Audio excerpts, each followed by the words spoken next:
来，乡亲啊，继续来看高雄的自强夜市发生着停车的纠纷。一个阿伯甲这个脚踏车停入一档卖卤肉饭的头前，砸到人客出入。头家好咧，甲拜托，甲车啊牵走。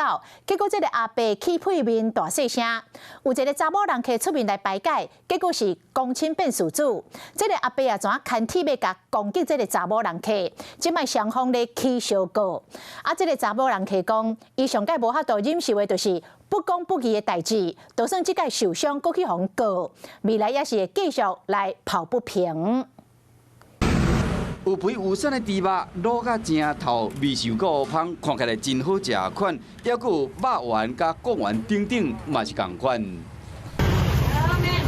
伫高雄开超过50档，经济实惠好滋味，透早排档的时度真侪人客，验过这个单位排伫夜市的巷仔口，人有够侪，影响交通。靠近啊！对啊，咱翕啥话？你好翕啥？你袂当好翕啦！这个欧里桑真生气，用脚踏车要共弄这个翕影片的小姐。挡在中间，那人家客人也没有办法进来。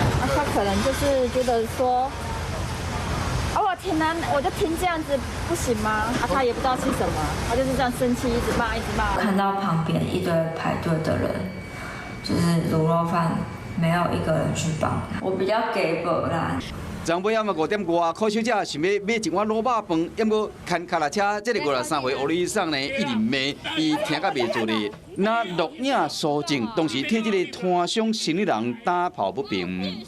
那时候这样看起来就很严重了。你那时候就故意撞你伤口？对啊，那也太蓄意了吧？他就被推挤这样。后3人分别依刑法伤害、恐吓及妨碍名誉等罪嫌，函送高雄地检。做药价行业的柯小姐，双脚本来就有空喙，这个欧里桑一个甲弄空喙更加严重，去一个提出这个伤害甲妨碍名声的告诉。这个欧里桑嘛告这个柯小姐伤害甲恐吓，这个柯小姐公亲变事主，要不过伊讲伊唔惊麻烦，因为你若目睭客客拢唔讲话，之间会和这个无公平甲不妥的代志愈来愈侪。后来讲，这个台中市体重相当的比例6度上悬，议员来建议，予有需要的市民免费到运动中心来减肥做运动，而且推出着减重比赛来发奖金，帮助市民来洗掉6度上大块的歹名。肥人压力若大，得透过食物件来消透压力。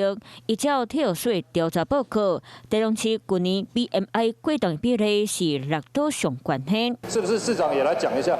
我们来推动台中减重奖金挑战赛，再配合这个购物节推出专属加码，来推动这个运动健康餐饮地图。议员讲，除了改善这关系，有方便的运动场所嘛真重要。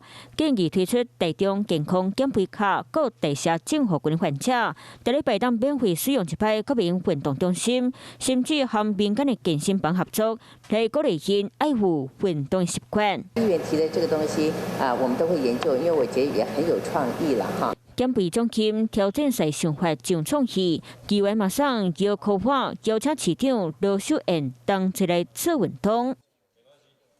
Hello， 我是蒋欣梅，想要抢先掌握最及时的新闻资讯吗？赶快订阅、按赞、开启小铃铛，锁定华视新闻 YouTube 频道。